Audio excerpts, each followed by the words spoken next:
You've heard a lot recently about how newly elected Congresswoman Ilhan Omar of Minnesota doesn't like Israel, and that's definitely true. She does not like Israel.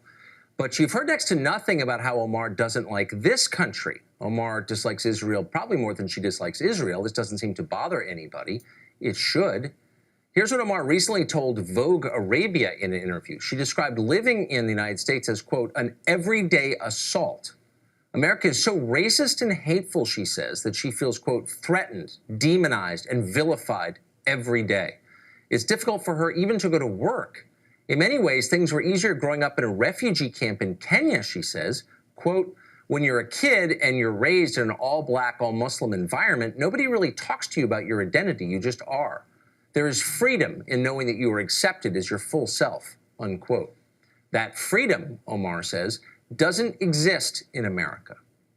So pause and think about that for a second. Ilhan Omar's country collapsed as a child. She lived for years in Kenya in that refugee camp.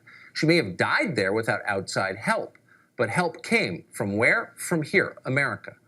And this country didn't just welcome Ilhan Omar to America. We paid to relocate her family and many others from a foreign continent purely for the sake of being good people, for altruism. Because no country in history has been as generous as we are to places we have no ties to and no obligation to. We've been kind anyway because that's who we are. Despite her humble and foreign birth, Omar has been elected to our national lawmaking body, and good for her. So how does she repay her adopted country, the one that may literally have saved her life? She attacks it as hateful and racist. And for that, she is applauded by the Democratic Party because they view this country as hateful and racist too. The more Ilhan Omar's America has, they believe, the better. But is that what's best for America? Here's another suggestion we should think about. Maybe our immigration system should prioritize people who actually like this country and are grateful to be here. Why wouldn't we do that?